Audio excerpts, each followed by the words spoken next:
Well, hey, Dave Melenda here, Positive Polarity Podcast. Hope things are going awesome for you this week. I usually start with a question, but this one's going to be a fill in the blank statement. And you're going to think this is so easy at the beginning, but then it takes a little bit. I have to admit for myself, it took a little bit of work to maneuver. So it's a simple question. And the question is, I choose to be, and then you get to fill in the blank. And in preparing for today, I found somebody that I want to unpack this with. And so I'm honored to be hanging out with Dr. Randy Ross. How are you today, sir? Dave, I am doing well. Thank you, sir. Awesome. So you are founder and CEO, and this is a new one on me. CEO is Chief Enthusiasm Officer, and at a company called Remarkable. So fill us in. Tell the world what is going on at Remarkable these days. Well, we're having a great time, Dave. I'm an author and a speaker. I travel the country and speak to corporate groups, and I'm the founder. So when I founded it as CEO, I wanted to be the Chief Enthusiasm Officer, not the Chief Executive Officer, because I think that I'm the key evangelist for what we do, and excited to be out in the forefront and encouraging people to grow and to apply the principles that we espouse to build greater cultures. That's awesome. And we're going to talk and do a deep dive into the culture and customer service. I do want to see what your answer would be, though, Dr. Randy, is if somebody said to you, Dr. Randy, you choose to be what today? Well, I love that. And let me tell you why. It's unpack it just a little bit. I'm a big believer in one word goal setting. Okay, And here's why.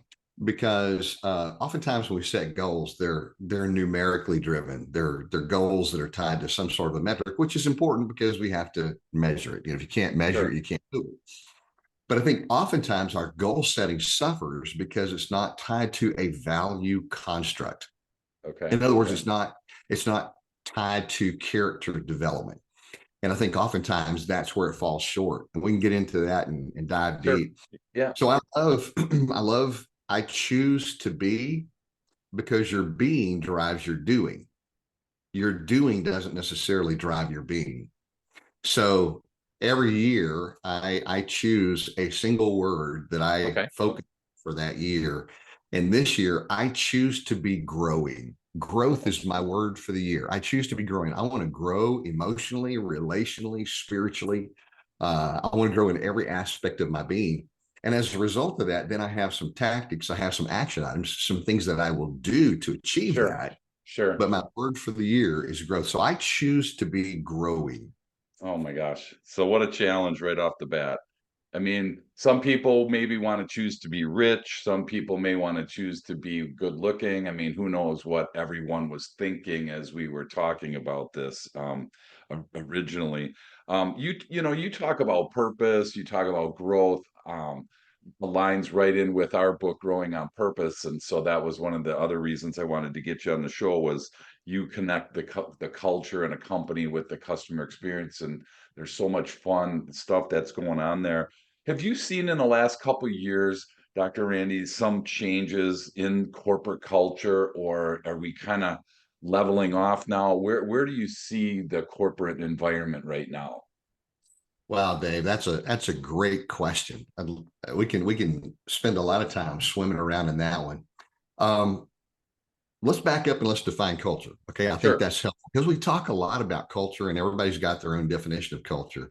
But when we talk about culture, we're talking about the collective expression of the values, the beliefs, and the behaviors that individuals bring to any endeavor. So there's a macro picture of culture, but then there's a micro picture of culture. So let's talk about both of those for just a second. As I look at the landscape of corporate America right now, the macro culture, the macro view from a 30,000 foot perspective, I see a lot less emotional and relational connectivity. Now, we've come out of COVID. We've had this series of distressing factors that have cascaded across the landscape. But I think what's happened is because we have remote work, we have all the challenges, we're less connected than we ever have been before. both Sure. emotionally to our work, which is the definition of engagement, and less connected with one another. Even though we spend a lot of time on Zoom and Teams and all the social medias, there's less interpersonal cohesiveness, I would say, and that leads to less loyalty, much more independence, um, less motivation. Now that's the macro level, but now let's Sure. talk micro level. Let's talk about Sure. each organization. Um, on the micro level, here's a great statement. Uh, Tough times reveal what good times conceal. Mm, And so when you're talking about corporate culture, individual corporations, I don't see the culture changing. I see the culture of the organizations being revealed. okay. In other words, organizations may have thought they had a good culture until the last 2 years, Sure. but they were all the superficial, veneer was stripped away over the last couple of years. And you saw, which organizations really had a commitment to investing in their people. Sure. You are able to see which organizations from a corporate culture standpoint had agility and the ability to adapt and be creative and morph. You saw the levels of commitment that the team members had. So the last few years, I don't think it's much like on an individual level. Challenging times um, don't don't change who you are; they reveal who you Mm, are. sure. And challenging times don't have to define you. You get to define your challenging times. So what I've seen as the macro culture has been challenged, the microculture either has risen to the occasion, and organizations that had great cultures before, those cultures have become even more codified. And those that thought they had good cultures have been shown that the culture was not nearly what they thought it was Sure. before, if Yeah. that makes sense. Yeah. Well, and I'm working on my next book I'm working on is about business blind spots. And I think what you just brought up there, Dr. Randy, is a big blind spot because there's a lot of entrepreneurs around the world listening right now that maybe have in their mind, a small company, whatever that looks like. Hey, we only have 10 people or we only have 50 people. That culture thing really doesn't apply to us small, entrepreneurial companies. And I think that's a huge blind spot. Everybody listening, if you own or work for a company, there is a culture, even if it's a culture of one or a company of one. So, do you run into that a lot where you see that people think, that culture stuff is, it's not for us or it's only for big companies? Do you see that a lot in your travels? I do. So it's a great observation on your part. But here's the interesting thing: culture happens whenever people get together. Yeah. It doesn't matter how many there are. It doesn't matter if Right. there are two or 200,000. Culture Yep. happens. The question is, will that culture be by design or will it be by default? Sure. Yep. If it's by design, you're thinking about it, you're intentionally trying to make it better, you're constantly trying to craft it. If you're not giving it attention, if you're not giving it, the credibility that it needs to have and the importance of your daily conversation, then you're going to wind up with a culture by default. So think of it this way, Dave. You have a culture in your organization, you have a culture with your team, you have a culture with your client base, but you also have a culture in the gym where you work out, in the philanthropic organization where you volunteer your time, or the church or mosque or synagogue where you attend Sure. worship. You Yep. even have a culture in your home. And so if you're married or you have a significant other, you've created a culture, a way that you relate to one another. So I Sure. would ask anybody who's married, is the culture in your home, is the culture of your marriage important? I think Yep. everybody would agree that it is. And that's only Yep. two people if you don't have Yep. kids. Yep. So Well, and I think it's funny because when you think about it, there's another blind spot. If you do believe you have a culture, most people that I've spoken to have said our culture is fine. And it's like, well, if you believe that, why not ask the rest of the group? Back in the day, Paul Harvey used to say, let's get the rest of the story, so to speak. And I think it's interesting because that's where I think the true value is what does the customer say? What does the team say? What do supporting partners around you say? Because again, those are all, we all have blind spots, and those are some, can be some really big, painful ones, to think that your culture is okay when it's really not. So I'm just curious. Go ahead. Go ahead. I was getting ready to say, and Yeah. again, that's a great way to look at it. Think of it this way. Let's go back to personal and professional and compare the two. I think it's safe to say that every single one of our lives have been impacted to some degree or another by divorce. Either we're Right. children Sure. divorce, we've been through a divorce, we have friends who've gone through a divorce, but as a society, we've been impacted greatly by divorce. And I do a lot of executive coaching, and when there's a high level of trust and there's a divorce in the background, I frequently will ask the question, what happened? And it's interesting because, sometimes there may be trauma or tragedy or unfaithfulness, but the vast majority of the time, people look back at me and go, I don't know, it's just kind of an intriguing thing. We loved each other. We made a commitment to each other when we walked the aisle, but then we got busy. We had careers, we had kids, we had community involvement. And all of a sudden, we just kind of found ourselves like two ships passing in the night. We Sure. rolled over one day and looked at each other and said, I don't think I like it here anymore. I think I just want to try, I want to try something new. Sure. Well, Yep. that is an exact example of a culture by default, Yeah. not taking the time to connect, not creating an environment where everybody can flourish, not asking the question the other people in your world. You didn't ask your spouse, hey, is this working for you? What can I do to improve our situation? How can I help you thrive? Yeah. We tend to be value extractors rather than value creators. Yeah. And what happens personally can also happen corporately. Yeah. And so Wow.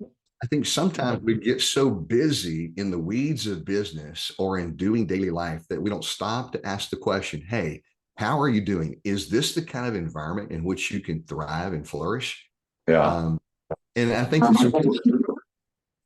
Well, and but it's so funny. So there's people listening going, all right, Dr. Randy, I started my business because I wanted to be in charge. I wanted to call the shots. I wanted it to be about me, right? And I'm not saying it's right or wrong, but what you're saying is all of a sudden, I'm supposed to be asking my team about what's your ideal environment? How can I make your job easier? I want selfishly, people are listening right now, they won't admit it, which is fine, but they're thinking, hey, that's what I want someone to say to me, is how can I make your job easier, right? So it's almost like the servant. I love that servant leadership where we kind of invert the org chart, where the leader becomes at the bottom supporting all these people, and ultimately in my mind the customer is way at the top. And so I'm just curious, do you see that a lot, where people are still hanging on to the old way of doing business, I guess, back when my parents were in the workforce, in the 70s, where the boss had this little office in the back corner and it was smoky and you never went in there. And if he came out, you were in big trouble. Is that still the culture, or are you seeing a migration into people understanding how important the team really is? Well, I think they either need to understand how important the team is or they're not going to be around very long. I mean, people thrive in relationally rich environments. And we know that happy people do better work, but Yeah, people are happy when um, there's a relational depth. In other words, people like to do work with people that they like around them. yeah, And so I think this whole idea of helping organizations understand that healthy business is driven by healthy relationships is a really important message. And so the more we can help team leaders become equipped with the principles and the tools that are necessary to create a compelling environment, the better our organizations are going to be. I mean, attracting and retaining top talent is a concern for everyone right now. And we've yeah, always known that people don't quit jobs, they quit managers. sure. Where we're failing right now is we're failing to equip those managers to create the kind of rich environments in which people can flourish. And I think that's one of the things we have to focus more on is helping them learn how to create relationally rich environments. So you talk about tools, Dr. Randy. So are there things that kind of just pop into your mind right now for an entrepreneur listening that maybe, is just so used to paying the bills, putting out the next fire, finding where the next sale is going to be, that they don't really worry much about the team. How does a single-minded entrepreneur all of a sudden start to think more about the team? Are there some tools that you can give us that can help us with that? Oh, yeah, absolutely. But I think before we talk about tools, let's back up, Dave. Let's talk about principles, because I Okay. think, like we said before, culture is the collective expression of the values, the beliefs, and the behaviors. Well, we want to see certain behaviors in our team members, but we have to understand that those behaviors are driven by beliefs. And undergirding every one of those beliefs is a value or a value construct. And so what we have to do is we have to kind of get back to the original source of everything, which is the value construct. And in the same way, we can't just apply tools and hope that it's going to make a difference. We have to understand the principles behind those tools that drive them.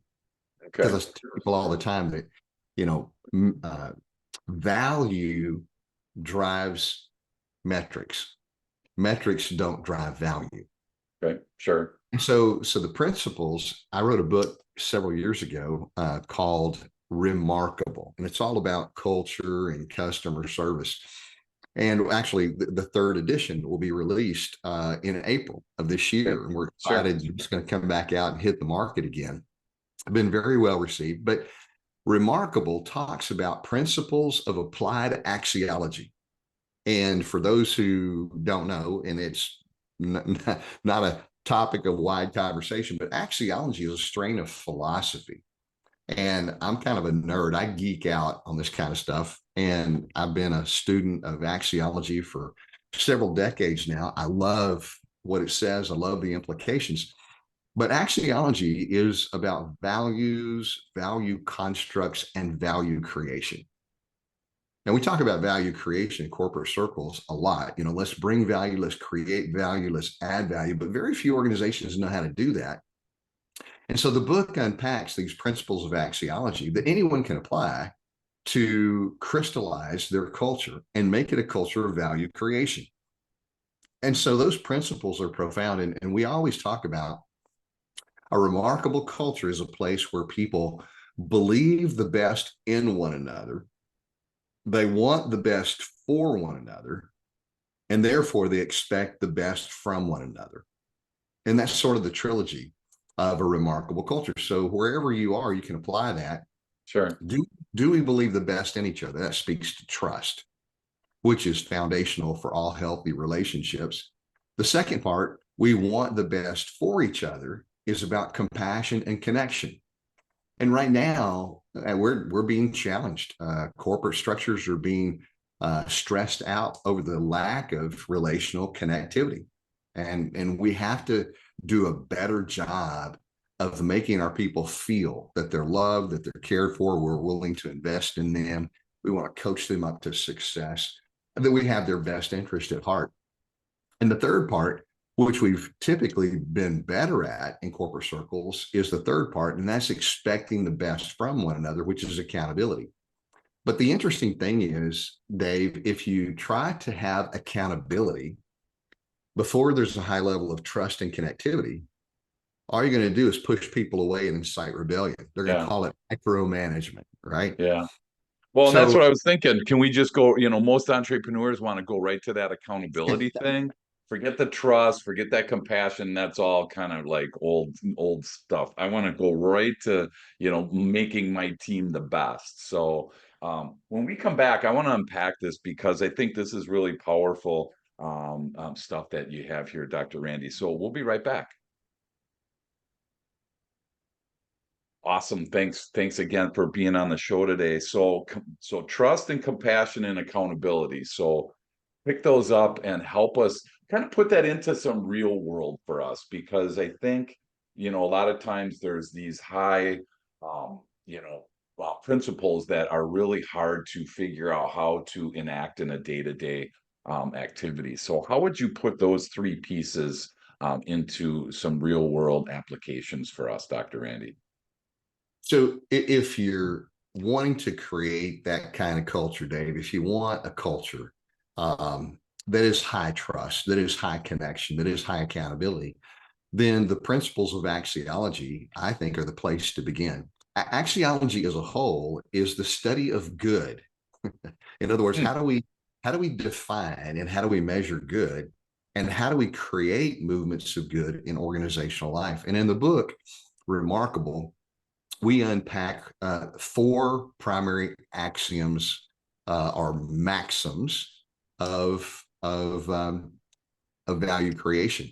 Um, and let me just lay those out for you real sure. quickly. The first one is the maximum of creativity. And it just simply says that we're all designed to create value in life. But here's the question: do you create more value than you take? Because in life, there are value creators and there are value extractors. Yeah. And we can come back to that and talk about that in a second. The second principle, which is very profound, is the what we call the maxim of positivity. So the first is creativity, the second is positivity. And positivity just simply says this: that all the good things you want in life are a byproduct of creating value for other people. Now that's fascinating because think about it: the things that we want, happiness, success. Um, Happiness, John Templeton once said, he said, happiness pursued eludes, but happiness given returns. And that in itself is profound because a lot of people do a lot of things in the pursuit of happiness, but they never achieve it because happiness is not a goal that you can set and achieve. Yeah. I mean, I'm the happiest as a spouse when my wife is happy. I'm the happiest as a parent when my kids are happy. I'm the happiest as a team lead or a team member when my teams are happy. So happiness comes not directly, but as a byproduct of creating an environment where other people can thrive and where they reap the benefit of your activity. So that's a powerful, powerful concept, positivity. Then there's sustainability. And the maxim of sustainability says this: if you want to continue to create value, then leverage your passion and your strengths to solve problems. Now, again, this is pretty important because there's a lot of talk in the marketplace about, pursuing your passion, do what you love Hmm. to do. And Right. I think it's a great thing to do, but unfortunately, you can't only do what you love to do. I mean, Dave, I love to play golf. I love the green grass. I love the blue sky. I love the little white ball, but no one has ever offered to pay me to play golf, which tells you a lot about my golf game. But There you go. Do I they love ever pay you golf. not to play? That's the bigger question. So, I have been shuffled around on many foursomes at golf see, tournaments because nobody wants to play with me. there you go. There you go. But I do provide the comic relief, so that's where that's That's my awesome. role. Yep. So you can't always just pursue your passion, and then Sure. there's a lot of emphasis in the market about leveraging your strengths. And I love that. I think we ought to do that. And there's some great content in the market about the importance of leveraging your strengths. But here's the bottom line. Here's where the rubber meets the road. It's not just about your passion. It's not just about your strengths. It's about how do you leverage those to solve problems. Hmm. So here's what we say. So many people are afraid of problems and they want to run away from problems, or they want to, distance themselves as much as they can from problems. But solving problems is the way you create value. So what you ought to do in your career and even in your business is to find the biggest problem you can find and solve it. Because the bigger the problem you find and solve, the more value you create. The more value you create, the more invaluable you become. So problems are great opportunities to create value. And the principle from applied axiology of sustainability is this whole idea that solving problems is the essence of creating value. And then the last principle, we number one was creativity, then positivity, then sustainability. The last one is responsibility. What role will you play? How will you put your fingerprints on this? What impact will you personally have? And when people are taught and understand the basic principles of applied axiology, it truly has the capacity to craft and codify a stellar culture. Well, and I wrote down this word focus because I feel like your focus is shifting from inward, where it's all about me, to outward where it's all about the team.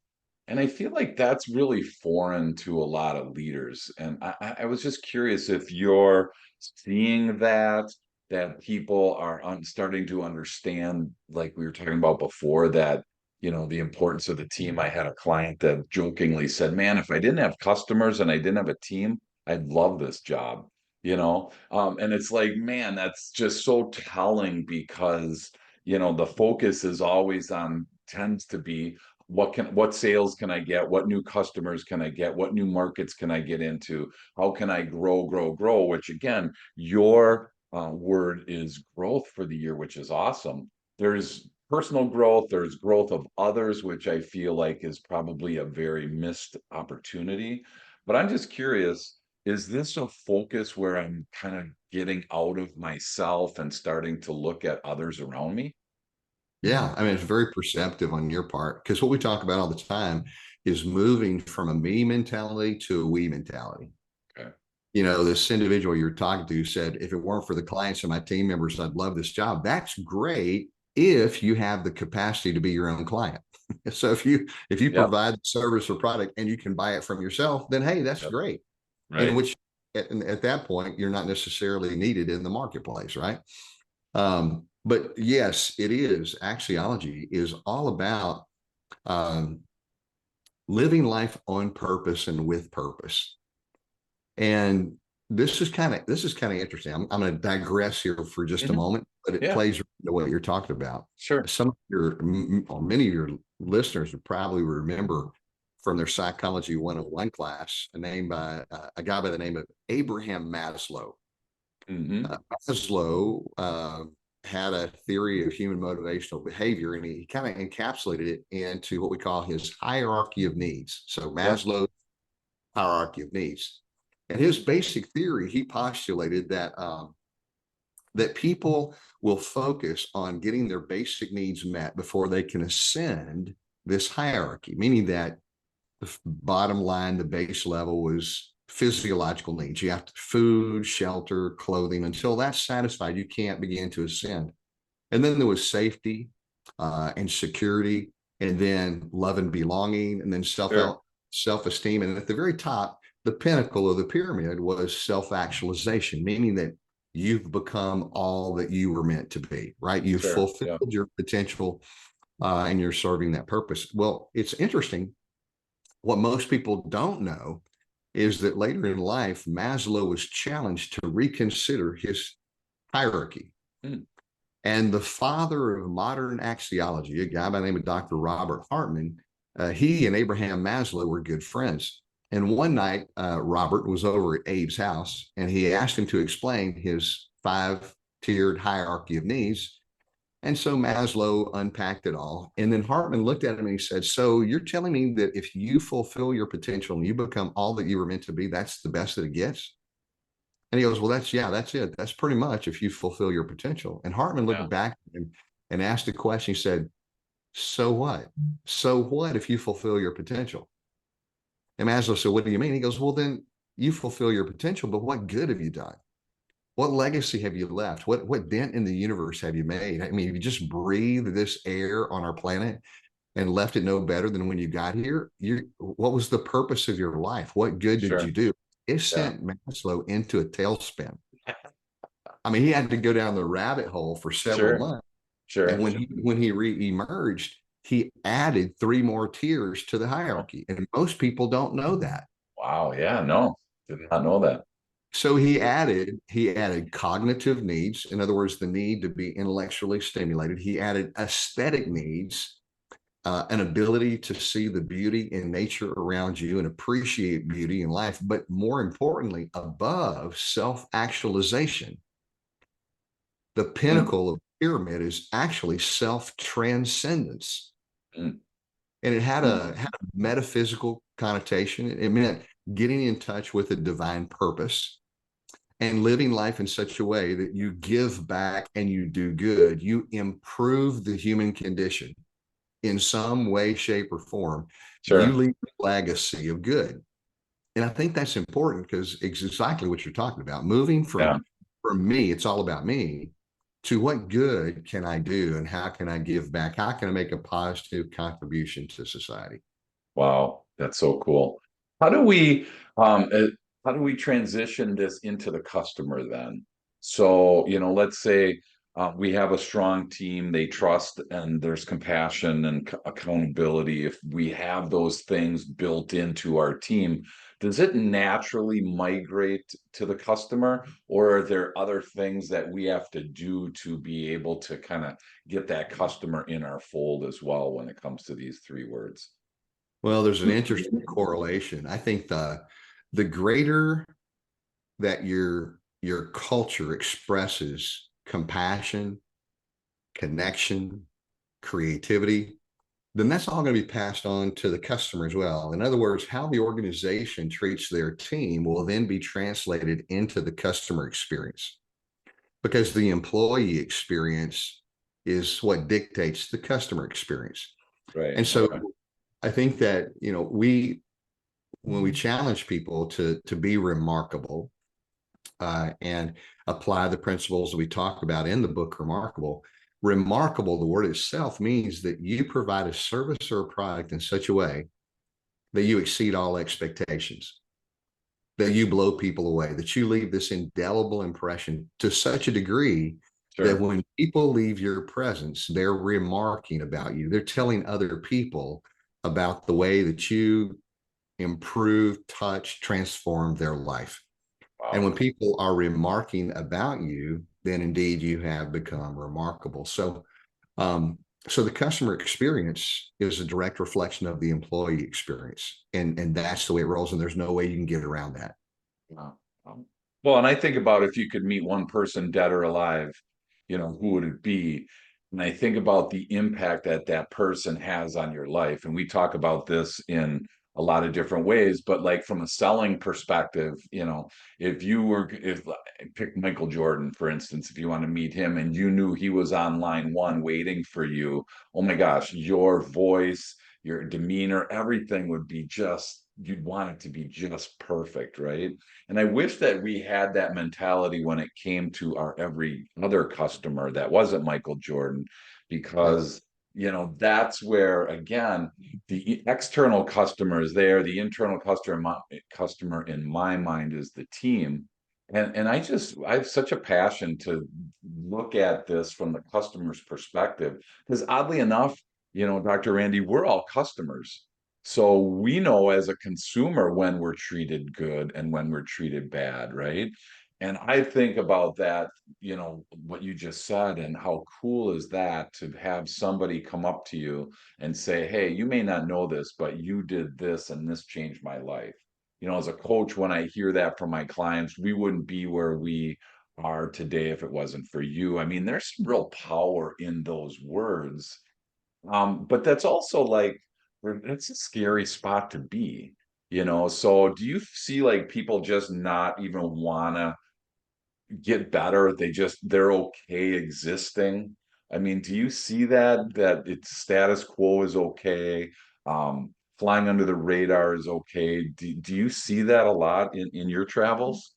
Oh, I think absolutely. The challenge of leadership is, how do you tap into the discretionary effort that people have? That Yeah, discretionary effort that lies in the margins of life, because yeah, that's really what we're talking about when we're talking about engagement. We're talking about the emotional attachment to the yeah, work experience. But I think that if we really want an engaged workforce, there are many practical things that we can do. You talk about tools. I think real-time coaching is important. I think that being able to put people in cohort-based learning experiences is really important. I think having an organization that has a purpose beyond making money. This is kind of an yeah, interesting conversation, because it kind of goes back to the principle and axiology of positivity. But what's the purpose of business? right. If you ask a lot of people, you'll get various responses, but the bottom line is they would say the purpose of business is to make money. Yeah, I would challenge that whole philosophy, that foundational philosophy, because I don't think the purpose of business is to make money. I think the purpose of business is to make a difference in people's lives. The sure. purpose of business is to improve the human condition. And when you understand that and you put making a difference above making a dollar, you will make a dollar. But you'll make a Automatically. dollar because people will Yep. gladly pay full price for those things that they Yeah. deem bring Yep. true value to life. And so I Absolutely. think when you focus on just making a dollar, you've missed the mark and you've missed the Yeah. point. And a lot of organizations subsist because their primary pursuit is to make a dollar. Well, and that's a great book, People Over Profit. And, because it talks a lot about the importance of people. And if they're treated right, profit automatically follows. Right. And that's kind of what we found in our book. Our formula was if you strengthen your team and you improve your customer experience, profit automatically follows. I mean, it's just a given. I mean, That's there's right. no way that a great team and a great customer is not going to be, provide profit for you.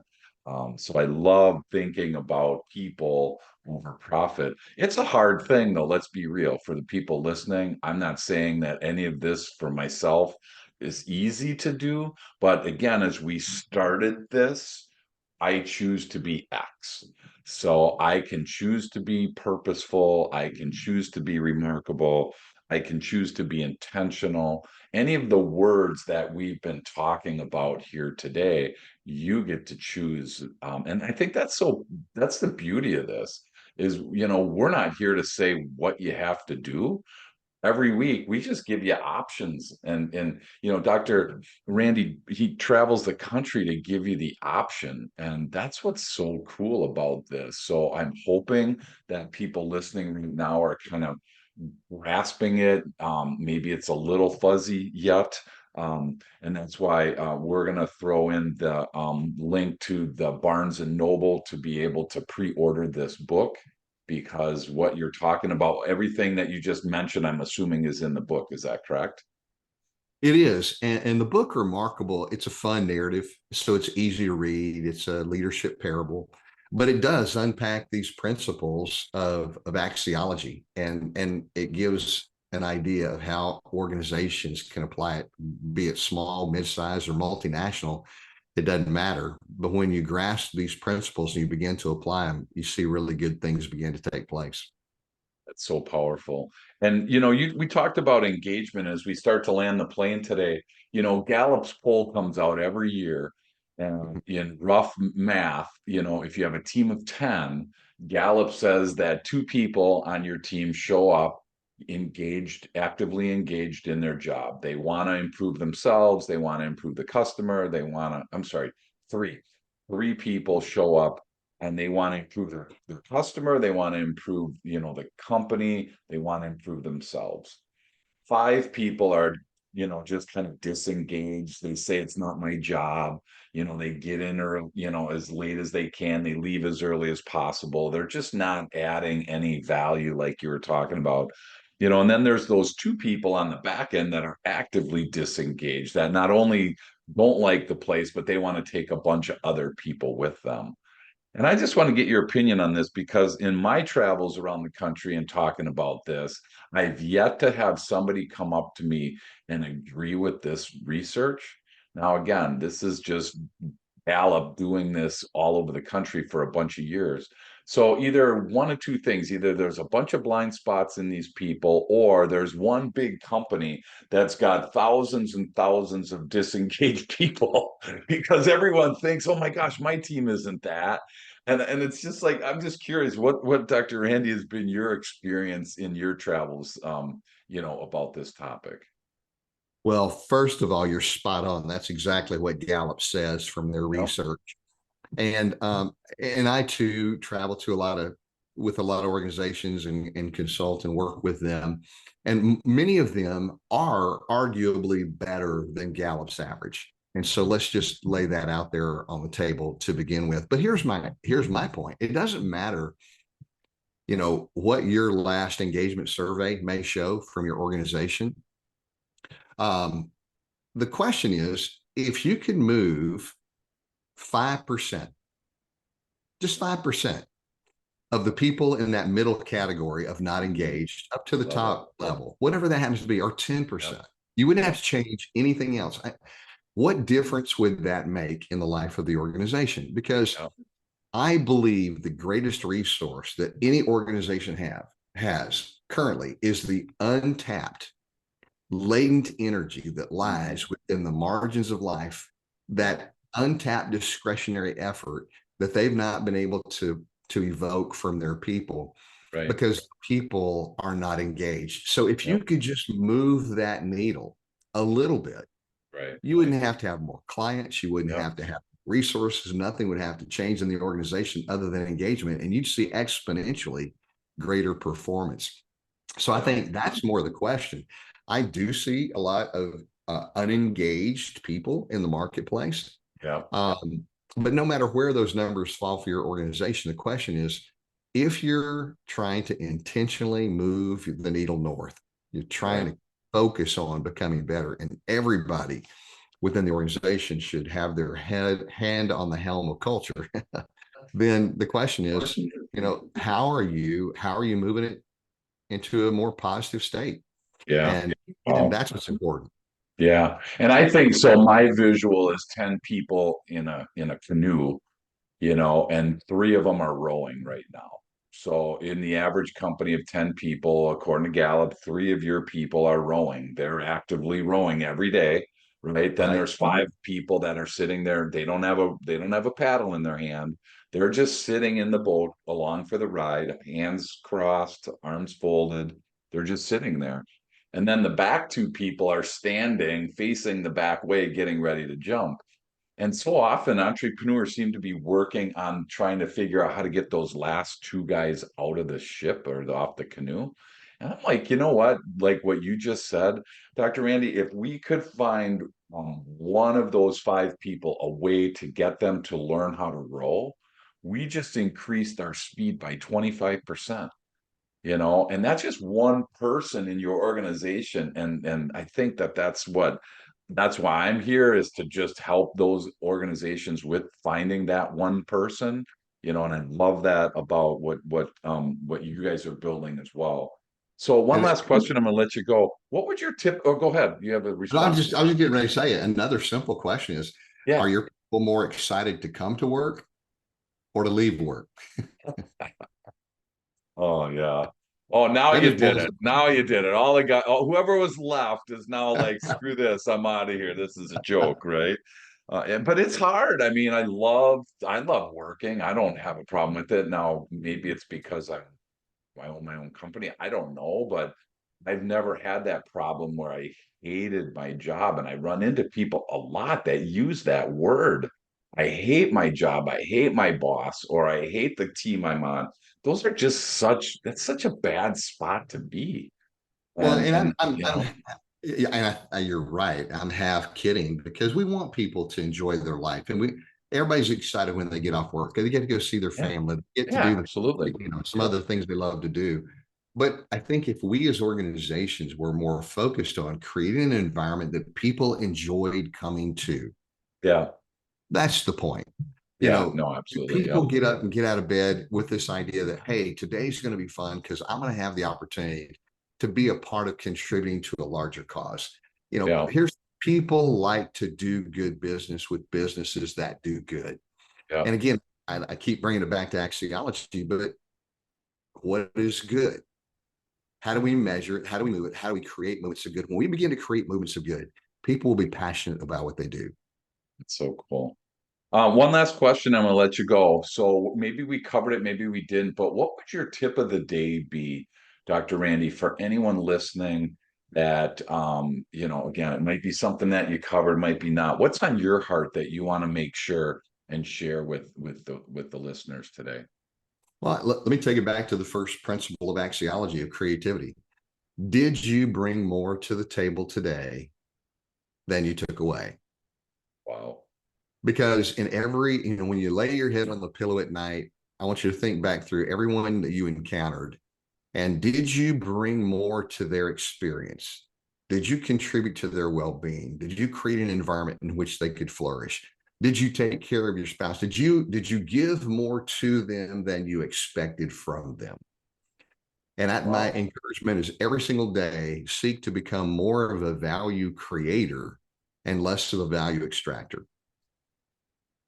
That's fantastic, man.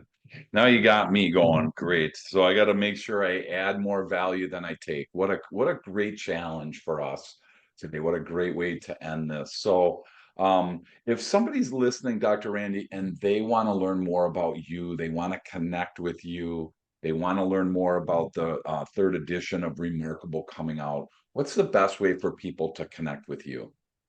Well, LinkedIn is a great, tool for connectivity, and you can look me up, Dr. Randy Ross, on LinkedIn. And our website is very simple. It's drrandyross.com. And on the website, you'll see resources that are available. It tells a little bit about what we do.